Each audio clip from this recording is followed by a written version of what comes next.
Well, Donald Trump warned us about the impending invasion of unvetted illegal immigrants. It's here. Guess what? Donald Trump was right.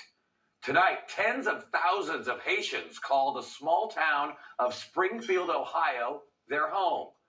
They're taking over, and the people of the city near Dayton are afraid. These Haitians are running into trash cans. They're running into buildings. They're running into... they flipping cars in the middle of the street. And I don't know how, y'all can be comfortable with this. They're in the park grabbing up ducks by their neck and cutting their head off and walking off with them. And eating them. There's kids out here getting hurt. Only reason I even went on here and said something about it is because somebody told me they walking from the school and a Haitian almost ran into them. And who is getting paid? How much money is y'all really getting paid, to bring them over here? I know it's deeper than them. I know that's where they come from, and that's what they do. That's their country. I don't know what they got going on over there, but they can't do that over here. And if y'all just getting paid from it and then y'all ain't doing nothing about it, I think that's super weird, bro. Y'all got to stand on business. Y'all got to really, step up. Now, that's according to one Ohio citizen, but if it's true, that's insane. But it doesn't stop with his story. Watch another Springfield, Ohio woman say homeless Haitians are trying to camp out in her front yard. It is so unsafe. I have men that cannot speak English in my front yard screaming at me, throwing mattresses in my front yard, throwing trash in my front yard. And I can't. Look at me. I weigh 95 pounds. I couldn't defend myself if I had to. My husband is elderly, and last night, after living in this home for 45 years, he said, Noelle, guess what? It's time to pack up and move. He said, we can't do this anymore. He said, it's killing both of us mentally. I don't understand what you expect of us as citizens, and I understand that our city services are overwhelmed and understaffed, but who's protecting us? If we're protecting them, who's protecting me? That Ohio woman is now being forced out of her home of 45 years after migrants began squatting on her lawn. The government and Democrats prioritize illegal aliens over their own citizens. Why live in places you pay for? Why doesn't the local government step in and do something?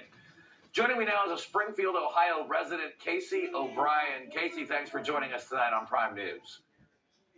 Thank you for having me, Mark. So, Casey, Springfield is a city just outside of Dayton, Ohio. About 60,000, I think, is the latest population.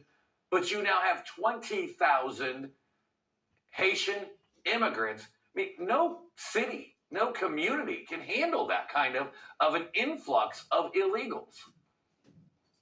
No, we really can't. And we weren't in a position to handle it before. We can't handle it now. We are a Rust Belt city. We've lost a lot of manufacturing jobs.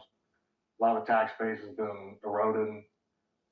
There's been a lot of problems in Springfield ever since the 70s. And this is just adding more hurt to the city.